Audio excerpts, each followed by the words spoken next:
C'est l'heure du Dimanche Magazine. Ce n'est pas l'heure habituelle, vous vous en rendez bien compte, mais il y a souvent des moments exceptionnels comme celui-ci. Quel est le sens du message à la nation du chef de l'État?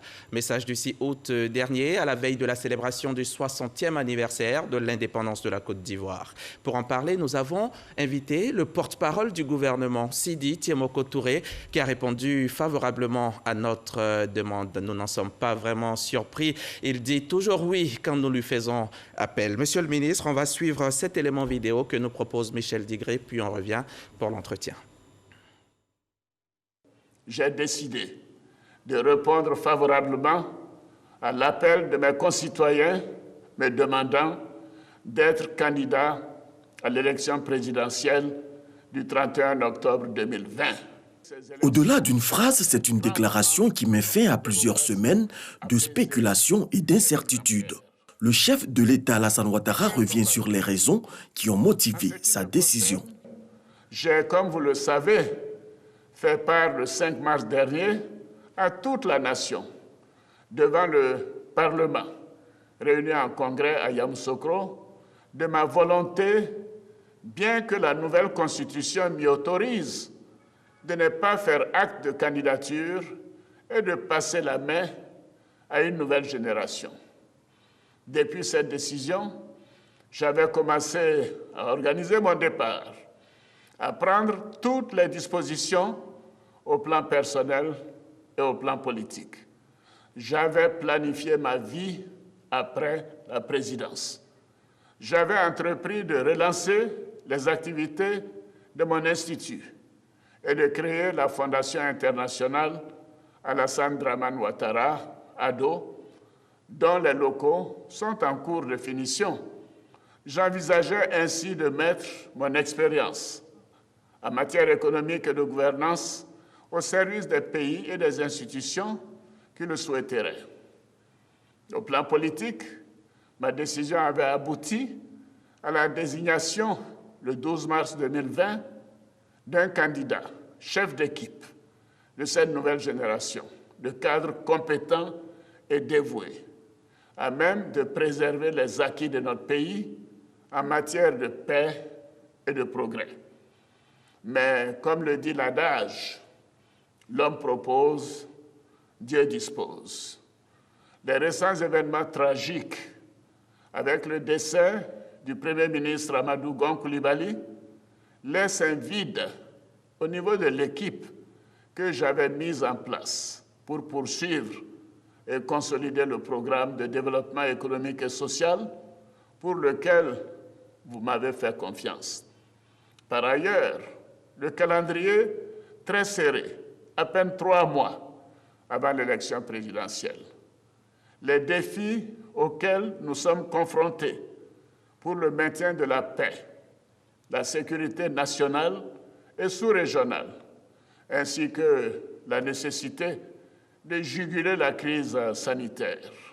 Le risque que tous les acquis, après tant d'efforts et de sacrifices, consentis par toute la population, soient compromis.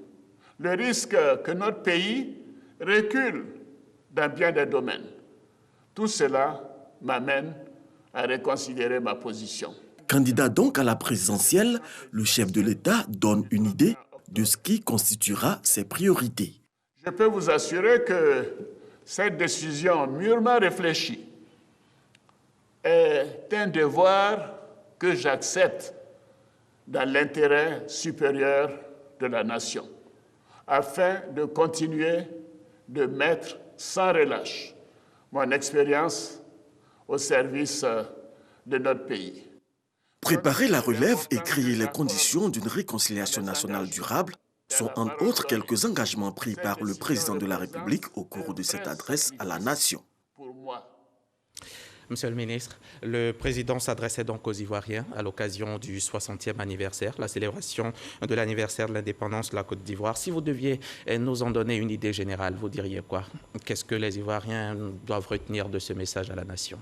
Vous me donnez l'occasion de souhaiter à nos concitoyens ivoiriens, mais aussi aux populations vivant en Côte d'Ivoire, nos meilleurs vœux dans le cadre de la célébration de cette fête du 7 août qui concerne l'indépendance de notre pays. Cela dit, l'analyse du discours du président pourrait faire apparaître 3 axes principalement. Le premier axe pourrait être porté sur la célébration de ces personnes à la lumière ou bien anonymes qui font la résilience de notre nation d'un point de vue économique, d'un point de vue sanitaire, mais d'un point de vue sécuritaire aussi. Le second axe de l'analyse de ce discours pourrait nous faire apprécier les 9 années de gouvernance du président de la République, Alassane Ouattara. 9 années durant lesquelles il y a eu beaucoup de résultats, parmi lesquels j'aimerais citer tantôt le taux de croissance, le taux de pauvreté, pardon, qui a été constaté en 2011 à 55%, qui s'établit en 2018 à près de 39%. Il a baissé de 15 points. Exactement, ce qui nous permet d'ailleurs de faire sortir de la pauvreté près de 4 millions de personnes. J'aimerais aussi retenir dans cette gouvernance la revalorisation du SMIG, le salaire minimum interprofessionnel garanti, sans oublier la revalorisation du salaire des fonctionnaires, sans oublier bien sûr nos parents paysans qui ont bénéficié d'une amélioration de leurs différentes conditions de vie. Donc globalement, ça a été véritablement une annonce très forte et bien sûr qui a chuté en 3e point sur cette annonce à la candidature pour la 3e République pour un premier mandat de cette 3e République. Justement, et le président a profité de l'occasion de l'adresse à la nation pour annoncer cette candidature. Est-ce que c'était le lieu? C'était un vœu cher à son parti, dire oui à son parti dans un contexte national. Est-ce que c'est pas un peu mélanger les choses? Non, pas du tout. D'ailleurs, pour un président de la République, il n'y a pas de moment approprié pour s'adresser à sa population. Tous les moments sont opportuns. Vous vous souviendrez tout de même qu'il a fallu le congrès à Yamoussoukro pour que, de façon spécifique, le président de la République fasse cette précédente annonce où se retrouvaient aussi bien ses partisans que le reste de la Côte d'Ivoire. Et donc l'opportunité du 7 août était plus ou moins identique pour pouvoir s'adresser à toute la Côte d'Ivoire dans leur diversité pour qu'ils puissent passer le message de substance parce que c'est un moment exceptionnel de communion entre le chef de l'État et la population ivoirienne dans leur diversité pour faire passer des messages. Pourquoi il veut être candidat? Rappelez-nous les raisons. Écoutez, déjà, la Constitution le lui permet. Et 2, c'est un Ivoirien allant le droit. Et puis 3, véritablement, ce qu'il faut retenir, c'est que des conditions exceptionnelles, cela a été suffisamment rappelé. Il a travaillé pendant des années dans le cadre de son parti politique, à former des cadres de haut vol qui auraient pu prendre la relève. Mais ce sont d'ailleurs ces différents cadres qui, de façon commune et concertée, avec les militants de son parti, qui ont décidé de lui passer la main pour que définitivement il puisse nous permettre à la Côte d'Ivoire de sortir de cette période d'incertitude et surtout continuer sur la lancée de la gouvernance qu'il a si bien entamée depuis bientôt quelques années. Mais lui-même avait dit qu'il passait la main à la jeune génération. Mais c'est cette jeune génération interne à son parti politique qui lui a fait la proposition de reprendre le relais avec l'ensemble de la base. C'est pas un peu revenir sur ce qu'on a dit? Non, pas du tout.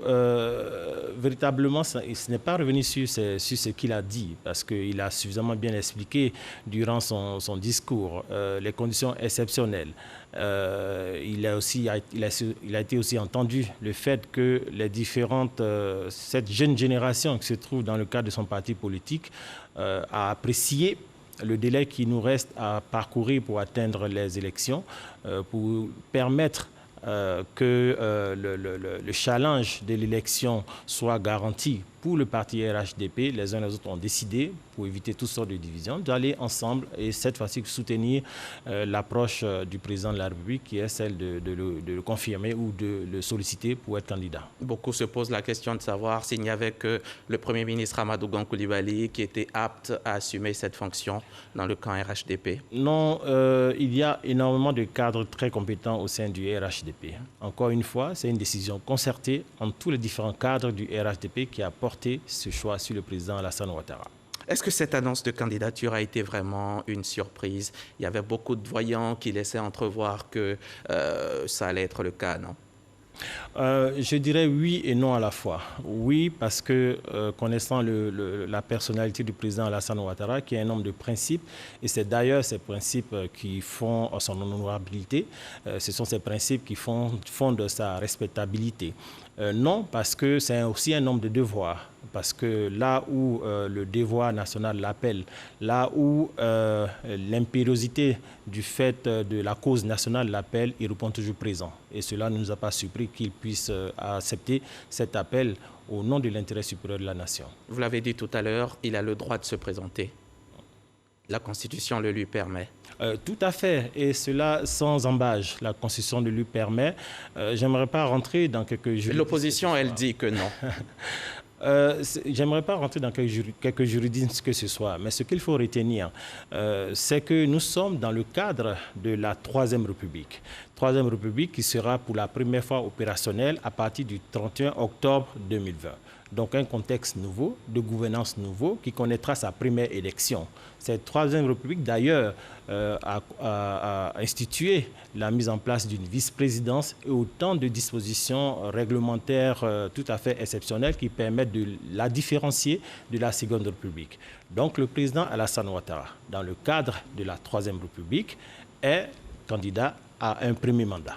Et là, vous faites allusion à l'article 183, le même article sur lequel se basent les membres de l'opposition. Est-ce qu'il n'y a pas risque que toutes ces différentes interprétations d'un même article aboutissent à quelque chose, à une situation conflictuelle à laquelle les Ivoiriens n'ont plus envie d'assister ? C'est de bon droit que les membres de l'opposition font valoir des interprétations spécifiques. Mais ce qu'il faut retenir, c'est qu'il y a un juge constitutionnel qui, en son temps, portera la décision définitive. Il vaut mieux se référer à ce juge constitutionnel. Mais en la matière, d'ici là, le débat démocratique et politique peut avoir lieu parce que c'est tout à fait légitime pour l'opposition de chercher à disqualifier un candidat qui pourrait leur être fatal au final dans le vote. Donc c'est tout à fait normal.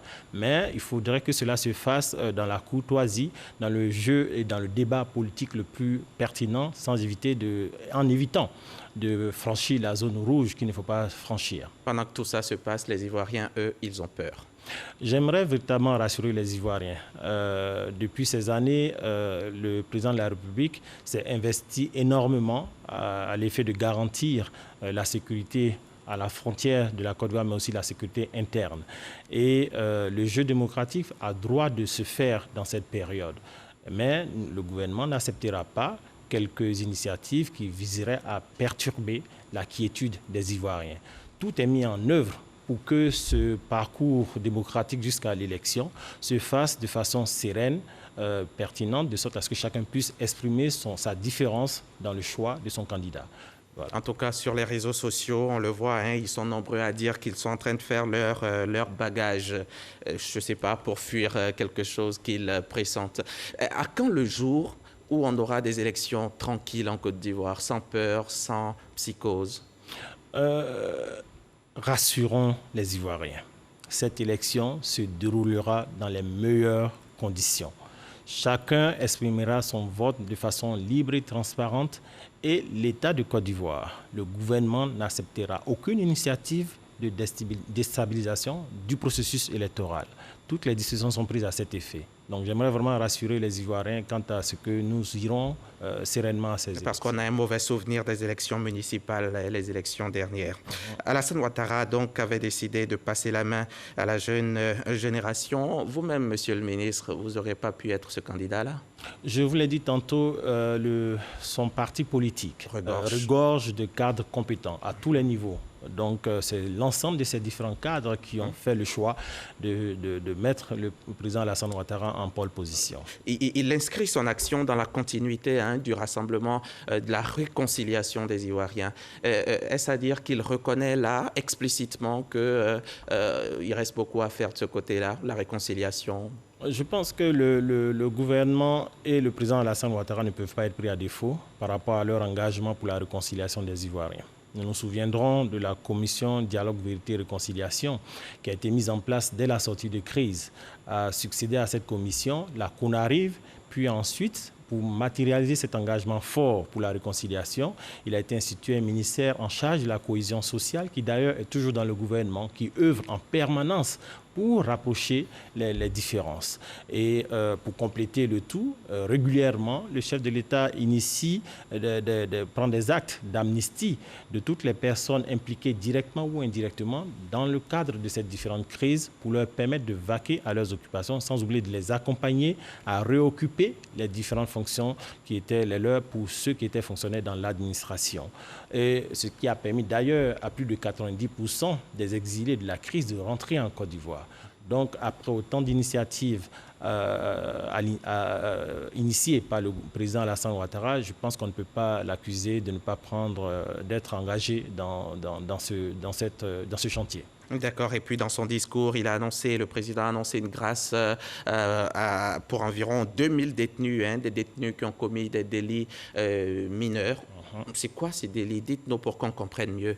Je pense qu'il s'agit là de délits de droit commun. Oui. Maintenant, quant aux détails, je pense qu'on va se référer au juge en charge parce qu'il aurait fallu pouvoir le définir. On entend délits mineurs, on entend délits de droit commun, mais bon, tout le monde... Tout tas de cause, ils ne seront pas concernés les délits de sang, ça c'est clair. Bon, maintenant, le reste, c'est le juge en charge qui le définira. Il y a des députés en prison, monsieur le ministre. Des députés de la nation, des députés qui, logiquement, bénéficient d'immunité, mais ils sont en prison. N'était-ce pas là le moment de décrisper l'ambiance en les mettant dehors? Députés, oui, mais pris dans une situation de flagrant délit. Ces députés même le savent. À partir du moment où ils ont été pris dans une situation de flagrant délit, leur posture de député tombe en ce moment et ils deviennent des justiciables comme tout autre. Et c'est dans ce cadre, véritablement, qu'ils sont sous le coup de la loi. Qu'est-ce qui leur est reproché concrètement, réellement? C'est un dossier qui relève de la justice. Je ne pourrais malheureusement pas me prononcer en profondeur sur ce dossier. Vous parliez tout à l'heure de réconciliation. Est-ce que ce n'aurait pas été un grand pas vers la réconciliation de relâcher ces députés? Encore une fois, c'est un dossier judiciaire et le gouvernement a très peu de choses à dire sur le fond du dossier judiciaire, mais le juge se prononcera là-dessus. Oui, mais il y a quand même eu 2000 détenus sortis sans que le juge... de droit commun. De droit commun, d'accord. La Cour africaine des droits de l'homme et des peuples avait appelé à une restructuration de la CEI. Voilà. À quelle étape on est en ce moment?